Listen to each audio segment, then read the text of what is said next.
Good evening to all. இன்றைக்கி என்ன பார்க்க போகிறோம்னா, சண்டே வந்து நம்ம எக்ஸாம் எழுதணுமா, டிஎன் செட்டு. ஸோ அதுக்கான நிறையா கொஷின்ஸ் ஞாபகம் வச்சு அட்லீஸ்ட் ஒரு 75 கொஷின்ஸ் என்னால் ஞாபகம் வச்சு சொல்ல முடியும். அது ஒன்றுன்னா உங்களுக்கு ஆன்சர் மட்டும் சொல்கிறேன், அது என்னென்னு நோட் பண்ணிட்டீங்கன்னா உங்களுக்கு யூஸ்ஃபுல்லாக இருக்கும். ஓகேவா?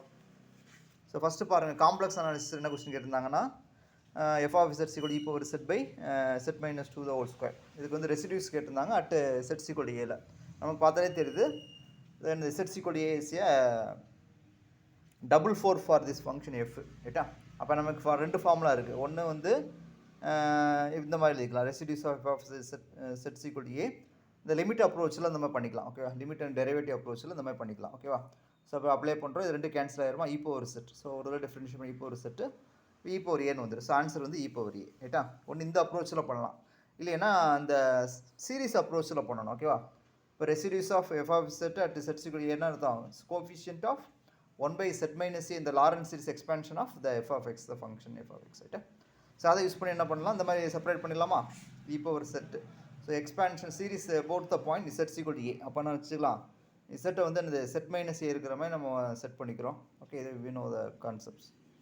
ஸோ அந்த மாதிரி என்னது, இந்த இ பவர் ஏழு எடுத்தாச்சு, இந்த மாதிரி சீரிஸ் போயிட்டுருக்கா, அவ்வளோதான். இப்போ உள்ளே வச்சு ப்ளே பண்ணிடலாமா? இப்போ பாருங்கள், இதோட கோஎஃபிஷியன்ட் என்ன வரும், என்ன இப்போ 1 by செட் மைனஸ் ஏட கோஎஃபிஷியன்ட் தான் அந்த ரெசிடியூஸ். அப்போது இதோட கோஎஃபிஷியன்ட் வந்து இ பவர் ஏவா. ஸோ ஆன்சர் வந்து இ பவர் ஏ. ரைட்டுங்களா? ஸோ இதுக்கான ஆன்சர் வந்து e power A. Oh, next question ஒரு நைஸ் கொஸ்டின். ஓகேவா? So winding number of a curve அப்படின்னா என்ன அர்த்தம்னா, ஒரு கர்வ் கொடுத்து ஒரு க்ளோஸ்டு கர்வ் கொடுத்துருவாங்க, ஒரு பாயிண்ட் கொடுத்துருவாங்க. ஆக்சுவலாக அந்த பாயிண்ட்டை சுற்றி ஒரு நம்ம இங்கே வரும் இந்த கர்வ், இந்த பாயிண்ட் கொடுத்துட்டாங்களா. இப்போ இந்த கர்வ் இருக்கா, இப்போ எத்தனை சுற்றி இருக்குது இந்த கர்வ், அவ்வளோ சிம்பிள். ரைட்டா? Clockwise anticlockwise. அப்போ இது இந்த ஒரு இன்டெக்ரல் வேல்யூ வந்து ஒரு இன்டீஜராக இருக்கும், அவ்வளோதான். சரிங்களா? இந்த இன்டெக்ரல் வேல்யூ வந்து ஒரு இன்டீஜராக இருக்கும், அதான் இதோட பியூட்டி. ரைட்டுங்களா? சரி, அது எப்படி வரும்னா, இப்போ இதான் போடுறாங்க. ரைட்டா? நொட்டேஷன் இதான், winding number of a curve வந்து நொட்டேஷன் இதான். ஓகே, என்னன்னா அந்த இன்டீஜரை டினோட் பண்ணோம். ஓகேவா? அதாவது ஏ கொடுத்துட்டாங்களா, சப்போஸ் ஏ கொடுத்துட்டாங்கன்னு வச்சுக்கோங்க. இப்போ என்ன பண்ணுறாங்க, கர்வ் வந்து எப்படி இருக்கும், க்ளோஸ்டு கர்வ். ஓகேவா? க்ளோஸ்டு கர்வ் எடுத்துக்கணும். ஓகே, ஏ கவர் பண்ணி ஒரு க்ளோஸ்டு கர்வ் வரைஞ்சிக்கிறீங்க.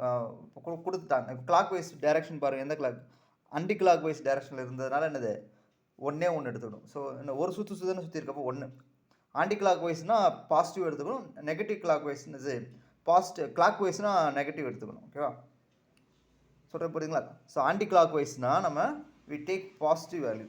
ஓகே, கிளாக் வைஸ்னால் வி டேக் நெகட்டிவ் வேல்யூஸ். ஓகேவா? இப்போ இந்த கர்வ் பார்த்தீங்கன்னா எப்படி சுற்றுது, ஏஐ சுற்றி எப்படி சுற்றுது, இந்த மாதிரி சுற்றுதா.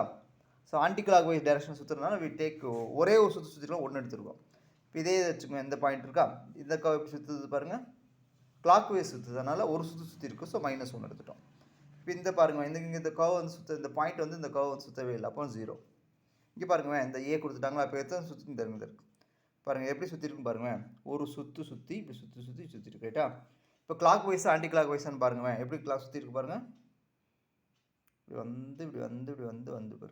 அப்போ என்ன டைரக்ஷனில் போகுது, ஆன்டி கிளாக் வைஸ் டைரக்ஷனில் போகிறனால 2 சுற்றிருக்கனால 2 எடுத்துக்கிறோம். சரிங்களா? அதே நேரத்தில் இது என்னது, 2 சுற்று வந்து கிளாக் வைஸ் சுற்றி இருக்கனால -2 எடுத்துக்கிறோம். ஓகேங்களா? ரைட். ஸோ அடுத்து ஒரு சிம்பிளான கொஸ்டின். ஓகேவா? ஆக்சுவலாக அது நீங்கள் ஒன்றுமே செய்ய வேண்டாம். ஓகே, எஃப் ஆஃப் செட்டும் f of z bar the bar are simultaneously analytic, இதுதான் ஆன்சர். ரைட்டுங்களா? இது உங்களுக்கு சிம்பிளாக நீ போடுங்க, எஃப் ஆஃப் செட்னு எடுத்துக்கோங்க. எஃப் ஆஃப் செட் பார் வந்துருமா. இப்போ சிஆர் ஈக்குவேஷனை சாட்டிஸ்ஃபை பண்ணால் போதும். ஓகே, டோ இசட் பை டோ எஃப் பை டோ இசட் பார் ஒன்று நாட் ஈக்குவல் 0. அப்போ என்ன அர்த்தம், இந்த சிஆர் ஈக்குவேஷன் இந்த எந்த பாயிண்ட்லையும் சாட்டிஸ்ஃபை பண்ணாது. ஓகேவா? Every point CR equation are not satisfy any point in சின்னு வந்துடும். அப்போ என்ன ஆயிரும்னா, ஸோ சிஆர் ஈக்குவேஷனை சாட்டிஸ்ஃபை பண்ணல, அப்போ என்ன ஆயிரும், டிஃபரன்ஷியபிலிட்டி வராது, அதனால் அனலிட்டிசிட்டி வராது. ரைட்டா? முடிஞ்சு. ஓகே, இது நோவர் அனலிட்டிக். ரைட்டா? ஓகே, அப்போ வரல. இப்போ அடுத்து என்ன பண்ணுறோம், பார் எடுக்கலாமா, இதுக்கு பார் எடுத்தால் என்ன வரும், செட்டு வந்துடும். இப்போ இது என்ன ஆயிரும், அனலிட்டிக்காக வரும். அவ்வளோ. இந்த மாதிரி சிம்பிள் எக்ஸாம்பிள் கொடுக்கலாம், இல்லைன்னா இப்போ ஒரு இசட்டை கூட நீங்கள் எடுத்துக்கலாம். ஓகே, ஸோ இந்த மாதிரி கொடுத்துருவோம். இது ஒன்று. அடுத்து பாருங்கள், இது ஒரு டேரக்ட் ரிசல்ட். ஓகேவா? ஆக்சுவலாக இந்த புக்கில் direct result f of set equal to இந்த மாதிரி கொடுத்துருப்பாங்க. ரைட்டுங்களா? ஆக்சுவலாக இது எப்போ யூஸ் பண்ணணும்னா, இந்த ரெசிடியூஸ் ஆஃப் இந்த tan xன்னு வரும். tan இசட்னா sin z by cos z கொடுக்கும், அந்த மாதிரி இதுக்கு யூஸ் பண்ணுவோம். காட் இசட்னா cos z by sine z, அந்த மாதிரி யூஸ் பண்ணுவோம். ஓகே, நீங்கள் யோசிக்கவே வேண்டாம், புக்லேயே இந்த ஆப்ஷனில் கொடுத்தது இந்த ஜி டேஷ் ஆஃப் ஏ. நிறைய பேருக்கு கன்ஃபியூஷன் என்னென்னா, டெரிவேட்டிவ் இங்கே வருமா இங்கே வருமான்னு குழப்பம் வந்திருக்கும். ஓகே, டெரிவேட்டிவ் ஏதோ ஒரு இடத்துல வரும்னு தெரியும், எங்கே வரும்னு குழப்பம் இருக்கும். ஸோ ஆப்ஷன்லேயே அவங்க தெளிவாக கொடுத்துருந்தாங்களே, g dash of g is analytic at a, g dash of a not equal to 0. அப்போ நான் g dash of not equal to 0 நம்ம மேக்ஸ் பீப்புளுக்கு டினாமினேட்டர் வந்து 0 வரக்கூடாது. ஸோ அந்த கெஸ் பண்ணிங்கன்னா என்னது அழகாக அடிச்சிருக்கலாம். ஓகேவா? ஸோ காம்ப்ளெக்ஸில் 4 கொஸ்டின் போட்டிருக்கோம். நெக்ஸ்ட்டு 1 by 1 நான் வந்து உங்களுக்கு வீடியோஸ் அனுப்புகிறேன். ஓகே, மொத்தம் 75 கொஸ்டின்ஸ் நான் வச்சுருக்கேன். ரைட்டுங்களா? 70 கொஸ்டின் நான் வச்சு எங்கள் குரூப்பில் எல்லாமே டிஸ்கஸ் பண்ணியாச்சு. ஓகேவா? 75 கொஸ்டினும் என்னென்ன எவ்வளோ மார்க் வரும்னு டிஸ்கஸ் பண்ணியாச்சு. ஓகேங்களா? ஸோ ஒன்று உங்களுக்கு நான் வீடியோ வச்சு ஷேர் பண்ணுறேன். ஓகேங்களா? So complex analysis over. Next real அப்படி ஒன்று பார்ப்போம். ஓகேங்களா? தேங்க்ஸ் ஃபார் வாட்சிங். இன்னொன்று சொல்ல மறந்துட்டேன்.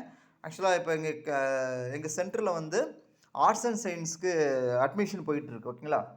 ஆர்ட்ஸ் அண்ட் சயின்ஸுக்கும் பிஜிடிஆர்பிக்கும் அட்மிஷன் போயிட்டுருக்கு. ஸோ இன்ட்ரெஸ்ட்டாக யார் இருந்தீங்கன்னா சொல்லுங்கள், கிளாஸஸில் ஜாயின் பண்ணிக்கோங்க. ஓகேங்களா? ஸோ யார் இன்ட்ரெஸ்டட் பீப்புள்னால் அந்த நம்பர் 9944115385 இந்த நம்பருக்கு கால் பண்ணி டீட்டெயில்ஸ் கேட்டுக்கோங்க. ஓகேங்களா? ஓகே, தேங்க்ஸ் ஃபார் வாட்சிங்.